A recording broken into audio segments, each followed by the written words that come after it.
you're really Chinese and fronting for other people, go back to your country. But if you are Filipino and you were born here, convince us because we want to be convinced. Madam Senador, lumaki po ako sa farm. Kinulong po ako ng tatay ko. Paulit-ulit naman, parang memoryado nyo. Kasi kino-coach ka ng lawyers mo siguro. Nothing to be defensive about. You don't have to say the same thing. Basta sa farm po. Tell us about your child. Ako sa farm. Basta tell us about your child. Sa farm. Ano ba? Huwag tayong robot. Saan po? Saan pong lugar sa Pilipinas, sa Central Luzon, sa Tarlac o sa Bamban? Tarlac po. Saan po sa Tarlac? Matatalaib Tarlac po. Ano po? Matatalaib Tarlac Is that po. the barangay? Yes po, nakita ko po dito sa birth certificate ko po. No, you would have recollection of your childhood, right? Can you just give us a recollection of your childhood? Sino po yung best friend nyo? Saan po kayo nag-aral? Kung meron kayong makamag-anak? Recollections of, you're only 38 years old. You will remember your childhood. I mean, I'm double your age, but I would remember my childhood in Malabon. Your childhood. I know homeschool. I can't believe anyone is totally homeschooled all her life. Yes. Please tell us about your childhood. Your Honor, lumaki po ako sa farm. Which farm? Which farm? In what barangay? In what LGU? Barangay Virgen de los Remedios, Bamban Tarlac din po. Different po from the one po sa QJJ, yung katabi lang po niya. Nabenta po siya year 2000. Hindi ko po maalala yung date kung kailan po siya nabenta. Tapos nakabili po ulit ng property po sa tabi at doon po nagtayo ulit. Lumaki po ako sa farm, Your Honor. Tinago po ako ng tatay ko po. Lumaki po ako na, ako lang po. Pinupuntahan po ako ng tatay ko po araw-araw. Lumaki kayo mag-isa? Kasama ko po ang katulong, kasama ko po yung mga kasamahan ko po sa farm. And Sino po yung mga kasamahan nyo sa farm? Sino yung katulong na naaalala nyo, pangalan, nationality, at sino yung nag-alaga mula kayong napanganak 38 years ago? At binibisita kayong ama nyo mula saan? Sa bansang Sina. At tell us about your childhood. Your Honor, sa farm po ako lumaki, sa Bamban po ako lumaki. Lumaki po ako mag-isa, pinupuntahan po ako ng tatay ko. How I wish po... No, okay. You cannot grow up alone from a time you were born. Opo. So the formative years from a time your mother birthed you up to perhaps 10 years old, sino po yung inyong naging caregiver o yaya? Hindi naman pwedeng mag-isa lang po kayo sa farm. Binibisita kayo ng ama nyo mula saan? So sino po yung sabi nyong kasambahay nyo na nagpalaki sa inyo? Sino po yung sabi nyong mga kaibigan nyo, kasama nyo sa farm? Sino po? Para may... In short, I'll be very honest. Please convince us that you were born in the Philippines, that you are Filipino, and that you are not what people suspect you to be. Dediretsuin ko na po. Kumbinsihin mo kami kasi hindi po pwedeng hindi nyo maalala yung inyong first few years of living na formative years. Para makumbinsi kami because we want to be convinced that all elected officials are Filipinos and not spies of other countries. So, as a nationally elected official, and I won in Tarlac, number 1, I think, or 2, and I won in Bamban. Perhaps you even carried me your sample ballot. We have to know, di ba ho? So if you're really Chinese and fronting for other people, go back to your country. But if you are Filipino and you were born here, convince us because we want to be convinced. So I'm trying to help you by trying to make you recall about your childhood. Hindi pwedeng, kasi parang scripted. Kasi I was born on this. This is what I can remember. And then when I ask you the same question, it's the same rote. R-O-T-E. So convince us. Your Honor, lumaki po ako sa Bamban Tarlac. Lumaki po ako sa farm. Paulit-ulit. Opo. Anong barangay, anong farm, sino po yung nag-alaga sa inyong sabi nyo na binibisita kayo ng ama nyo, ano yung family situation, sino pong makalaro nyo, kaklase nyo, kung homeschooled kayo, sino po nag-homeschool sa inyo, ganun po. Madam Senador, Ako po ay lumaki po sa Barangay Virgen de los Remedios, Bamban, Tarlac po. Ako po ay isang Filipino. Lumaki po ako kasama po yung mga empleyado po namin sa farm. Ipaprovide ko rin po yung mga pangalan. Come and go din po naman kasi yung mga naging empleyado po. 38 years ago po, Madam Senador, wala po ako talagang maalala ng sobra. Pero meron pa po ako isang kasama ngayon po na matagal na po sa amin, si Mang Boy po, na hanggang ngayon, kasama ko pa rin po siya. Sa susunod po, baka pwede ko po siya i-present din po dito para makilala niyo po. And in fact, 14 years old pa lang po ako, nagtatrabaho na po ako. Kilala po ako ng barangay chairman na mention po kanina na ipapaimbita. At bumibili na po ako ng mais.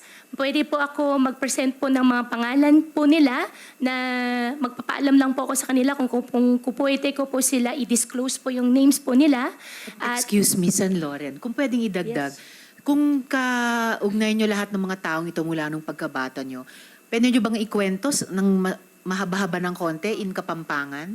Kasi syempre, kausap nyo sila sa sarili nilang lengguwahe. Madam Chairman, ang Bamban po ay Tagalog po. Meron din pong Kapampangan, pero yung mga kasama ko po sa loob ng farm po, mostly po mga Visaya po. Kasi ang piggery po, biosecurity po, hindi po sila lumalabas. Well, actually, San Loren, just for Hindi the record, lumalabas? may mga nag-o-observe na mga kababayan natin, pati mga netizens na mga Opo. Kapampangan. Yan po ang tanong nila sa inyo. Kasi Kapampangan po ang lingwahe nila. Yes, doon. yes. Anyway, can you San Loren, speak? please proceed. Thank you for that interjection. It's very helpful. Magsalita po kayo sa Kapampangan kung kayo lumaki sa... Madam do. Senador, konti lang po yung alam ko po sa Kapampangan. Ang alam ko po, sobrang konti lang po. Di Okay, takda mo po. what Chinese language do you speak? Hokkien or Mandarin? I can speak Hokkien po. Okay, speak in Hokkien now. Bo? More. Tell us more about your life in China. Wala po akong life po sa China. Dito po ako lumaki sa Pilipinas po. Tell us about your life in the Philippines and tell us about your family in China in Hokkien. Family ko po in No, China. in Hokkien. Please tell us about your father who's from China and he used to visit you when you were a child, and the family of your father in China, and where are you from China in Hokkien. We have interpreters and perhaps I can understand a little. Yes po. Guay lao pe tui tai liok lai. Continue. Gua si Tiongkok lang. Gua si Philippine lang. Tell us about your relatives. Pakikwento po ang mga kamag-anak ng iyong ama. San sa bansang Sina ang inyong ama at ano ang ginagawa niyo? Sinabi niyo embroidery, etc., negosyo at mga kamag-anak niyo doon. Tell San us. Loren, before she answers, Yes. maybe we can ask Ms. Batay, our Chinese interpreter, just to Yes, interpret to yes. us what the mayor said. Thank you. Ms. Batay. Okay, so in English, the interpretation would be, my father is from China. I am not a Chinese. I am a Filipino. I mean, you're obviously half Chinese because if your father is full Chinese and your mother you claim is Filipino, right? Your Honor, ako po ay isang Filipino at ang tatay ko po ay Chinese. Ako po ay, kung hindi man po ako full-blooded po na 100% po na Filipino, dahil po sa tatay ko, ako po ay isang Filipino po. Okay. What do you recall in 1986 when you were born?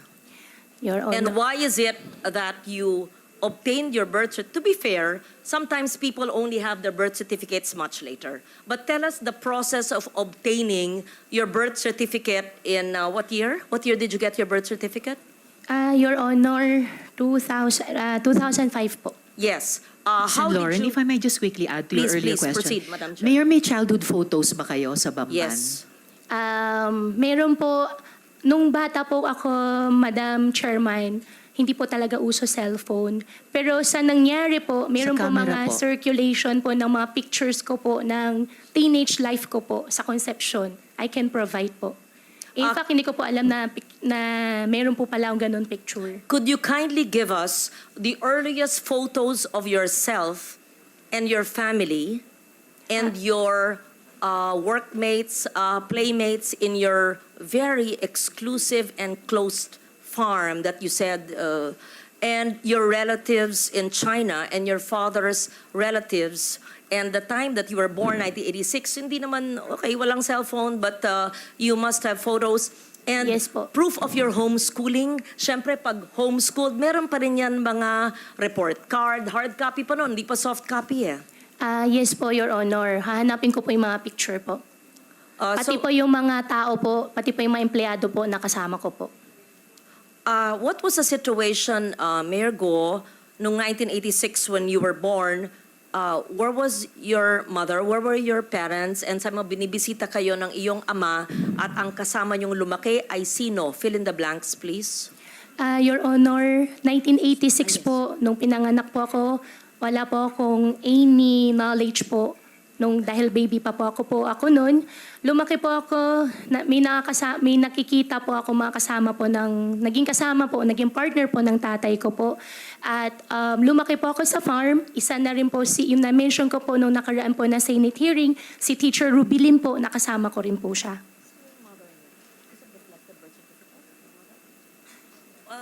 Can you please state once again your mother's name? Amelia Leal po, biological mother ko po. And have you ever met her? Hindi ko po siya nakasama. Have you ever met her? Hindi po. From a time you were born, from 86, hindi po nyo na silayan. Hindi na po. And tinanong po nyo sa inyong ama o sa mga kalaro nyo kasamahan sa farm? Your Honor, how I wish po I have a perfect family po. No, we lead imperfect lives. So I don't want to intrude on that. I just wanted to make sure. So, sa pagkaalam ba nyo ay Pilipino ang inyong ina? Opo, yan po ang sinabi po sa akin ng tatay ko po. At lumaki po ako dito sa Pilipinas po. At wala rin po, Madam Senador, wala rin po akong ibang citizenship kung hindi Filipino lang po. How did you obtain your birth certificate in 2005? Minigay po sa akin, hindi po ako yung nag-prepare po nitong birth certificate. Hiningi ko po sa tatay ko po yung birth certificate ko po. Was this discussed, Madam Chair? Did the PSA already look at the birth certificate? That was what was being discussed earlier, right, when I arrived? Yes. So that was, we will ask for the report from the PSA on the authenticity of that birth certificate. So tell us more. I know that time is up now. Tell us more in Hokkien, your childhood situation. I don't want to be intrusive, and there's no reason to explain about all of us have imperfect lives, but tell us about your childhood so we get to know you better, and your Chinese playmates, if any, Filipino associates or playmates, if any, and your family in China. In Hokkien po. In Hokkien, Sen. please. Opo. Sa We farm, want to hear you speak your language. ang language ko po ay Tagalog po, Senador. Ako po ay isang Filipino. Sa Yes. farm po, ang gamit po namin lengguwahe po ay Tagalog po. But speak Hokkien. I just want to I hear can it. speak Hokkien po, pero ang Yes. ginagamit po na lengguwahe po sa farm po ay Tagalog. There's nothing wrong with knowing languages. Yes, po. If you're good in Hokkien, speak it, right? For Yes, after po. all, your father's Chinese and you're half Chinese. Don't Madam, be ashamed of that. Opo, hindi naman po ako nahihiya, naman po ako na-ashamed. Madam Senador, mas kaya ko po ikwento na mas fluent sa Tagalog kasi yan naman po ang mother tongue ko po kaysa sa Chinese language po. Kaya ako okay lang po na ikwento ko po in Tagalog. Okay, proceed. If you don't like to speak the language of your father, then speak in Filipino. Opo. Briefly, please, Mayor, dahil malapit na tayo mag-suspend for Ay, today. opo, sorry po ma'am. Thank you. Just brief. Apo. Thank you, Madam Chair. Lumaki po ako sa farm. 14 years old pa lang po ako. Nag-aalaga na po ako ng baboy. Ako nagpapaanak. Ako rin po nagbebenta po ng mga fatteners po na nilalabas po ng farm. Medyo, hindi po yung negosyo. Mula po 1986 when you were born, your recollection, 86 to the time you obtained your birth certificate in 2005. Madam Senador po, nung maliit pa lang po ako, nung 1986 po, wala na po talaga akong malala. Although ayaw ko po talaga ma-mention yung word na wala po ako malala, pero wala po No, talaga I'm ako not malala. asking about the day you were born. Obviously, nobody knows that. Any of us. I said 86 to 205. Between the day you were born and 9 years old, you would have some recollection. Ako nga po, doble ng age nyo. Naaalala ko pa yung childhood ko na ako'y 5 years old eh. Kilala ko pa yung grade school teachers ko eh. Yun lang po. Huwag tayo magpilosopo po dito. I mean, Opo. obviously, I'm not asking you, how was it when you were born? Hindi po. From 1986 to 2005. Madam Senador, lumaki po ako sa farm. Kinulong po ako ng tatay ko. Paulit-ulit naman, parang memoryado nyo. Kasi kino-coach ka ng lawyers mo siguro. Just, magkwento, parang kaibigan. Parang nagpunta senador sa'yo, oh, Mayor, kamusta na kayo? Kamusta ang buhay nyo dito? Napana kayo sa farm? How was your life when you were born? Ganun. Sino yung neighbors nyo, playmates nyo, paano yung pamilya, binibisita ka ng ama mo, ganun. Kwento lang. Madam Senador, As a Filipino, as you claim. Opo, gustong-gusto ko po magkwento. Ang playmates ko po doon sa farm ay yung mga dati po namin empleyado rin po. Kamenggo po yung mga tao pero may mga mga matatagal po namin empleyado. Pagbalik ko po ngayon araw, hahanapin ko po sila at sa susunod po na Senate hearing, isasama ko na lang din po Ako, sila. aaralin pa ng mga abogado. Teka po, anything, when I say your first 10 years of your life, the first 9 years of your life, kilala ko pa yata yung isang abogado mo sa likod mo. Anyway, the first 9 years of your life, what is the first image that comes? Tell us about your farm life. Must be a charming, idyllic life, right? Opo, nasalo po ako ng farm. Di po ako pinag-aral po ng tatay ko po. Ang nagtuturo po sa akin si Teacher Rubilyn po na na-mention ko po nung nakaraan na Senate hearing. And how I wish po really, Madam Senador, na I have a perfect life po. However No, we're po, not talking about pinalaki po ako sa farm. imperfections or perfection. Kwento lang nga eh. Opo. 9-10 years po. Siyempre man, Mayor, may maalala, 38 ka lang eh. Opo, sa farm nga po ako lumaki po, Madam Senador. Hindi po naging normal po, hindi po naging normal po yung I'm not buhay ko asking po. nga normal or it's Madam Chair, I know that time is limited and I would want to get to know the mayor. As I said, we're giving you the opportunity to prove to us that you are Filipino. Opo. We ask you the questions which I would ask normal people. I would ask you, Risa, tell me about your childhood, right? Sorry, in our childhood, I talk about my child. Yun lang. Nothing to be defensive about. You don't have to say the same thing. Basta sa farm po, tell us about your child. Ako sa farm. Basta tell us about your child. Sa farm. Ano ba? Huwag tayong robot. Tell us about your childhood. So we're convinced that you have a childhood in the Philippines. And if we ask you to speak about a foreign language, to speak in a foreign language that you are, nabihasa ka, ay hindi, mas magaling po ako sa Pilipino. Ba't may kakaya kung magaling sa Fukien? Kung magaling ka mag-Mandarin?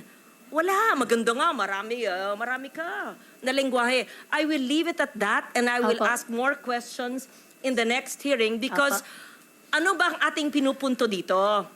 Na dapat ang ating mga ahensya ng gobyerno ay hindi nagpapahintulot ng mga sindikatong kriminal na nagbibigay ng mga peking birth certificate at ibang dokumento na nabibigyan tuloy minsan ng mga Philippine passports o nakakabigay ng ID ng Philippine government agencies na de-deprive tuloy ang ibang Pilipino sa mga benepisyo. At hindi lang yan, maari pa, without judging you or prejudging you, na mahalal sa mga posisyon na maaring maging national security issue. I'm not judging, I'm basing it on what I've heard and read, and I'm giving you the chance to prove that you are Filipino. Yes, so I will leave it at that. Thank you very much, Madam Chair, for the time and the patience, and I would like for her to submit the photos that you requested, the name of the teacher, and perhaps the teacher who helped her homeschooling, names of employees, their full names, photos, addresses, playmates, etc. You must have a neighbor who knew you in the 80s, right? Imposible mo walang may kilala. Hindi pwedeng sumulpot ko na lang ng 2005, tapos I'm Filipino, I'm here. Okay. Yun po, I leave it at that. I'm not yet convinced, but I really, sincerely want to be convinced because it would break my heart if we have a foreigner who is an elected official. It would break my heart kung ganon. It's really a national security risk. So I'll be very strict with DFA and with TSA sa inyong you better straighten that out. Yung mga sindikato nandyan sa mga ahensya ng gobyerno na nagbebenta ng mga birth certificates. Thank you, Madam Chair.